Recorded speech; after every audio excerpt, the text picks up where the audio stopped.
안녕하세요.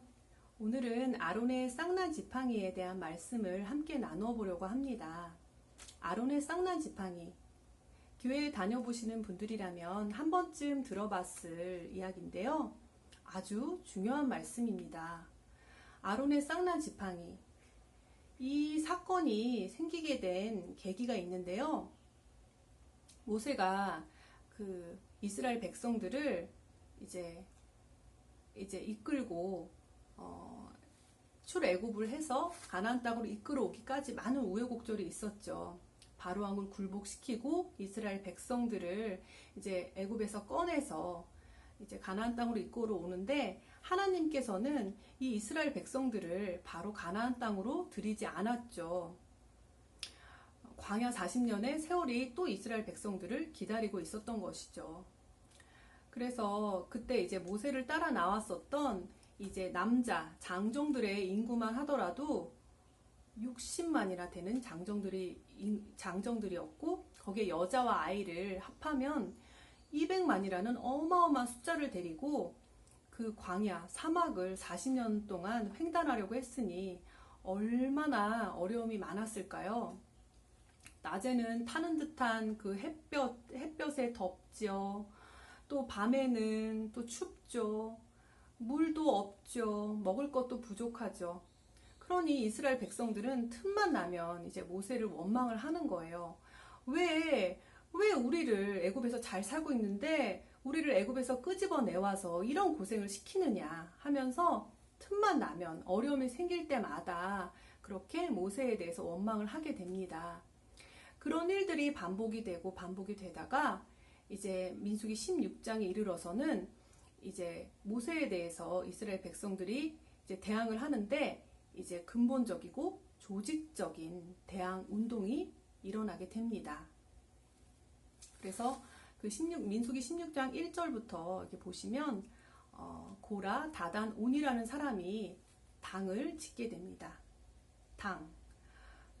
우리나라도 당이 참 많죠. 자유한국당이냐, 더불어민주당이냐, 틈만 나면은 싸우죠. 같은 당이면 우리 편, 다른 당이면 남의 편. 계속해서 이렇게 얼마나 당과의 싸움이 치열해요. 그런 것처럼 이 고라라는 사람은 루벤 지파 사람이거든요. 그리고 다단이라는 사람은 레위 지파 사람인 거예요.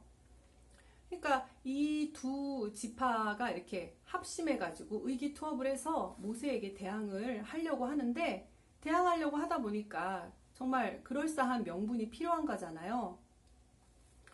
그러니까 고라라는 사람은 르우벤 지파인데 르우벤 지파는 이스라엘 12지파 중에서 장자 지파란 말이에요. 그러니까 이 사람들의 그 불만은 왜 모세가 우리 12지파에 이 대장을 하냐 이거죠. 르우벤 지파는 장자 지파니까 충분히 대장할 수 있는 명분이 있는 거죠. 그리고 아론과 모세는 레위 지파 출신이거든요. 그러니까 레위 지파 사람들도 왜 너네만 대장하냐? 우리도 돌아가면서 하자. 이러면서 이제 당을 지어서 이제 모세에게 대항을 합니다. 그러니까 그런 입장에서 보면 이제 모세는 이제 지지 기반 세력이 없는 거죠. 애굽에서 왕자로 40년 왕궁에서 살았죠. 또 우발적인 살인을 저지르고 이제 피해서 미디안 족속과 또 40년을 지낸 사람이기 때문에 사실 이스라엘 백성과 살을 맞대고 산 그 세월은 이제 얼마 되지가 않는 거예요. 그러니 이제 모세는 그런 일들만 사람들이 자기에 대해서 막 달려들고 하면 하나님께밖에 하소연할 데가 없는 거예요. 얼마나 외로웠을까요? 정말 바르게 정도를 간다는 것, 하나님을 바르게 믿고 섬긴다는 게 정말 외로운 길인 것 같습니다. 그렇게 이제 그런 우여곡절 속에서 결국은 이제 하나님께서는 그 당쟁을 한 이스라엘 백성들에게 땅이 갈라지게 하고 질병을 내려서 이제 그 당쟁 속에서 죽어간 이스라엘 백성들의 숫자가 무려 14,700명이나 죽어가게 되죠. 그래서 그 사건은 이렇게 일단락이 되어지게 되고 이제 하나님께서는 이제 모세에게 절대적으로 권위를 실어주게 됩니다. 그리고 이제 민수기 17장부터는 하나님께서 이스라엘 백성들에게 앞으로 너희들을 이끌어 나갈 지도자가 누구인지 공표하는 이제 특별한 사건을 만드시게 되죠. 무엇이냐? 그 민수기 17장 1절부터 보시면 이제 그 각 지파의 두령들을 상징해서 각 지파대로 이제 지팡이를 하나씩 준비를 해서 그 지파에 이제 그 지팡이에 그 지파의 이름을 새기게 합니다. 그래서 새기게 하게 해서 그 지팡이들을 이제 증거궤, 즉 언약궤 앞에 두면 하나님께서 이제 택하신 자가 누구인지 그 택한 자의 지팡이에 이제 싹이 나게 할 건데 이것으로 내가 누구를 택했는지를 공표하리라 이렇게 말씀을 하십니다. 자, 12지팡이. 지팡이에 이미 마른 나뭇가지로 만든 지팡이에 생명력이 있을까요? 왜 없죠? 그 생명력이 없는 나뭇가지에 하나님께서는 싹을 나게 한다는 거예요. 싹을 나게 해서 내가 택한 자가 누구인지 너희들에게 분명히 보여주겠어 라고 말씀을 하시는 거예요. 우리는 이제 민주주의 사회잖아요. 민주주의 사회니까 선거제도를 통해서 사람들을 뽑죠. 선거제도에 투표를 해서 사람을 뽑죠. 대통령도 뽑고 국회의원도 뽑습니다. 그런데 하나님의 나라에서는 그런 투표제도를 써서 사람을 뽑는 것이 아니라 하나님께서 옳다고 인정하시는 사람을 딱 세워서 찝어서 세우신다는 거예요. 그러니까 이 마른 나뭇가지에 싹을 나게 해서 하나님께서 세우시는 지도자가 누구인지 보여주시겠다는 거죠. 그래서 이제 모세가 이제 각 지파의 두령의 그 숫자대로 그 두령의 그 지팡이 12지팡이를 이제 모아서 이제 증거의 장막 안에 이제 하나님의 보좌 즉 속죄소 앞에 둡니다. 그래서 그 이튿날 이제 모세가 이제 지성소 안에 들어가서 보니까 레위 지파의 그 아론의 지팡이에만 싹이 움이 나고 싹이 나서 꽃이 피고 살구 열매가 맺혔더라는 거죠. 살구 열매. 여러분, 그러면은 여러분, 아론이 어떤 그 나무를 짚고 다닌 건가요? 네, 살구나무를 짚고 다닌 거죠. 뿐만 아니라 이 살구나무, 영어로는 아몬드라고 하는데 이 살구나무가 그 성막 안에 7등대가 있다고 했잖아요. 근데 그 7등대도 사실 나뭇가지 모양을 하고 있거든요. 근데 어떤 나뭇가지 형상으로 이제 주물을 입혔냐 보니까 7등대도 살구나무 모양으로 이제 주물을 입혔다고 합니다. 그러면은 아론의 지팡이도 살구나무고 이 성막 안에 있는 7등대도 살구나무란 말이에요. 아몬드, 살구나무.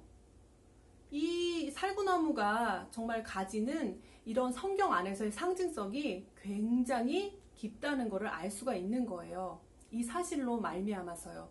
우리가 알고 있는 것보다 이 살구나무가 가지는 성경 안에서 가지는 이 상징성이 정말로 크다는 것을 우리가 알 수가 있는 거예요.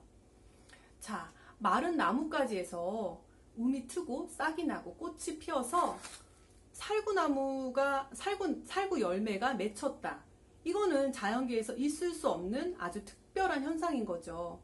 이 특별한 만큼 하나님께서는 이 모세와 아론에 대한 사랑이 그만큼 특별하다는 것을 보여주시는 겁니다. 이 사건을 통해서요. 그래서 이제 더 이상 이스라엘 백성들이 모세와 아론에 대해서 이제 항거하지 못하도록 이제 하나님께서 딱 이 사건을 통해서 보여주시죠. 그리고 이 사건은 일단락이 됩니다. 그런데 여기서 이 사건이 끝이 나는 게 아니에요. 지금부터 이제 우리들이 할 이야기가 시작되는 겁니다. 자, 여러분, 성경의 역사는 역사로서 끝나는 것이 아니라 예언이라 그랬어요. 아브라함이 이삭을 모리아 산에서 이제 이삭을 이삭을 바치는 그런 사건이 그냥 그 하나의 사건으로 끝나는 것이 아니라 나중에 400년 후에 이제 가나안 땅으로 이제 이스라엘 백성들을 인도하시고 이제 그 모리아 산에 이삭이 드려졌던 그 모리아 산에 정말 이스라엘이란 나라가 세워지고 그 나라의 수도로 점찍어 두신 곳이 바로 그 모리아 산 이삭이 드려졌던 제단이었어요. 뿐만 아니라 1000년이 지난 1000년 후에 예수님께서 십자가를 지시고 죽으신 곳이 바로 그 모리아 산 이삭이 드려졌던 제단에 이제 제단에서 이제 그 사건이 일어나면서 정말 그 하나님의 장구한 구원 역사의 계획을 그 모리아 산 이삭이 드려졌던 제단에서 보여주십니다. 그런 것처럼 이 아론의 쌍난 지팡이도 단지 그냥 하나의 에피소드로 끝나는 것이 아니라 정말 하나님의 그 구원 계획에 있어서 정말 그 장구한 그 구원 계획에 정말 미래적인 그런 사건, 그 미래적인 계획을 이 하나의 상징적인 이 사건 속에 하나님께서 예언으로 담아 두셨다는 거예요. 그것이 뭘까요? 많은 목사님들이 아론의 쌍난 지팡이를 가지고 예수님께서 부활하시고, 그러니까 예수님께서 십자가를 지시고 부활하셨다. 그러니까 살구나무 열매가 맺혔으니까 부활하셨다. 이렇게 설명하는 목사님들이 많이 있어요. 그런데 성경에서는 이 예수님과 살구나무의 연관성이 있다는 표현이 어디에도 없습니다. 물론 예수님께서 부활하셨다고 그렇게 예표되었네 하고 이해할 수도 있겠지만 그것으로 끝나는 것이 아니라 하나님께서 담아 두시고자 한 좀 더 깊은 예언적인 의미가 바로 여기에 담겨져 있다는 사실에 우리가 주목을 해야 된다는 것이죠. 요한계시록은 예수님께서 십자가를 지시고 부활하시고 승천하시고 40년에서 50년 후에 이제 기록되게 됩니다. 이제 사도 요한에게 예수님께서 이제 계시로 주시는데 이제 계시를 받을 때 사도 요한의 나이가 이제 90이 넘고 100세가 다 돼서 죽을 때가 다 되어서 예수님께서 계시로 주시죠.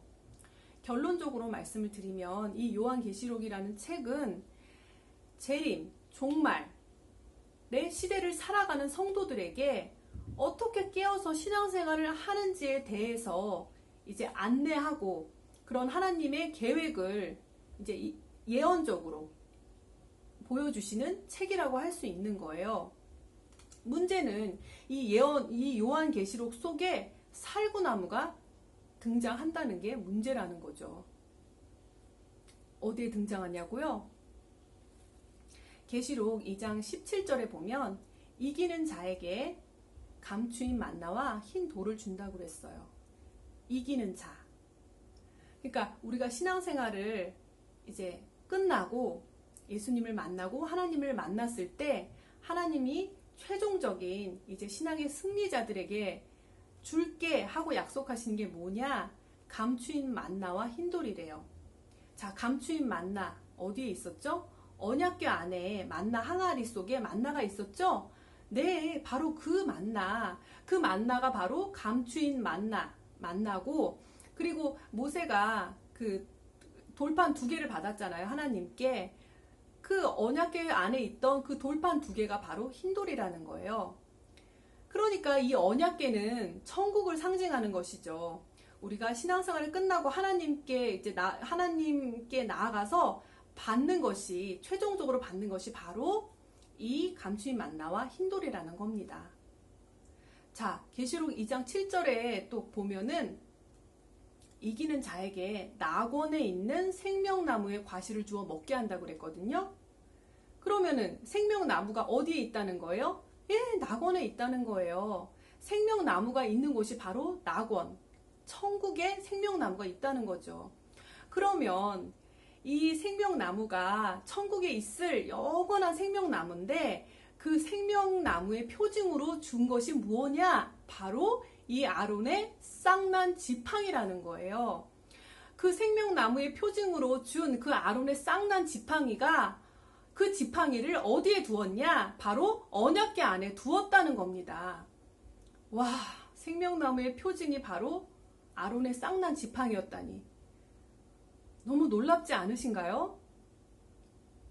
하나님께서 우리에게 이기는 자에게, 얘들아, 내가 이기는 자에게 감추인 만나도 줄 거고 흰돌도 줄 거고 생명나무의 과실도 줄 거야 하면서 이제 하나님께서는 주실 준비를 하고 있어요.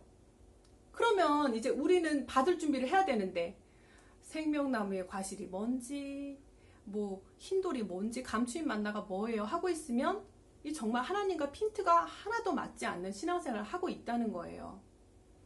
생명나무, 이 생명나무가 또 어디에 있을까요? 계시록 22장 2절에 보면 강 좌우에 생명나무가 있다고 그래요.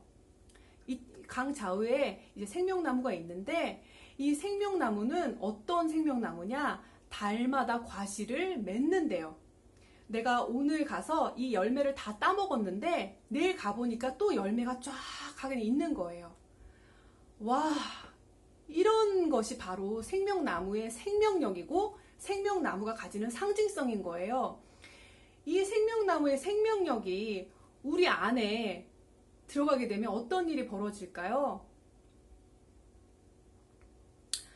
자, 이 아론의 쌍난 지팡이가 정말 그냥 단지 하나의 에피소드로 끝나는 게 아니라, 정말 지금이 재림때고 종말이라면 모세 때로부터 지금은 이제 3500년이란 시차가 있는 거잖아요.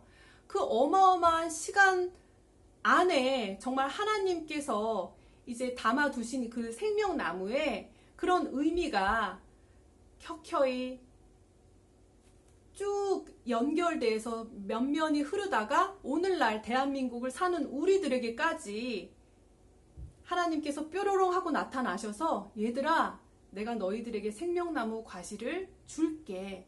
얘들아, 내가 너희들에게 생명나무의 가지를 안겨줄게. 이렇게 말씀하고 계신다면 여러분, 우리 어떻게 해야 될까요? 하나님 주세요, 받겠습니다 해야 되지 않겠어요? 그쵸? 우리가 재림을 기다린다는 것은 그냥 단순히 그냥 하늘에 지구가 불타고 없어진다, 하늘로 뿅뿅 휴거해서 올라간다 라는 그런 막연한 게 아니에요. 우리가 흔히 예수님 믿고 천국 간다 하고 하잖아요. 그런 얘기는 정말 유치원생들이 엄마한테 엄마 나 결혼할래 하는 그런 철없는 소리랑 똑같은 거라는 거죠. 하나님께서 정말 우리가 정말 그 목표를 구체적으로 세우라고 하잖아요. 그러니까 정말 뭘 알아야 구체적으로 세우잖아요. 그쵸? 그런 것처럼 우리가 신앙에 정말 하나님께서 우리에게 주시고자 정말 이기는 자에게 생명나무 과실을 줄게. 이기는 자에게 내가 흰 돌을 줄 거야. 내가 이기는 자에게 감추인 만나를 줄게. 아, 하나님 주세요. 저 받겠습니다 하는 이런 구체적인 목표가 알아야만, 성경 속에서 알아야만 생길 수가 있는 거예요. 그런 구체적인 소망, 여러분 정말 갖고 싶지 않으신가요? 정말 생명나무의 그런 어마어마한 생명력을 하나님께서는 우리에게 주시고 싶어 하시는 거예요. 정말 그러한 생명나무의 생명력이 우리 안에 들어오면 정말 어떤 일이 벌어질까요? 생명나무를 통하여서 역사에 오시던 그런 하나님의 그런 손길이 오늘날을 살아가고 있는 우리에게 정말 하나님 동일하게 나타나셔서 역사하시길 원하십니다. 정말 그런 생명나무의 어마어마한 생명력이 우리에게 들어가면 정말 우리의 정말 죽어있던 아니면 시들시들해져 있던 영들이 반짝반짝 탱탱하게 정말 솟아오르고 정말 달마다 과실을 맺는 그런 생명력이 우리의 삶 가운데도 이루어질 수 있다는 겁니다. 여러분 정말 이제는 이런 우리가 알았으니까 정말 생명나무의 과실을 충분히 먹고 정말 달마다 과실을 맺어드리는 정말 우리가 되기를 간절히 소망합니다.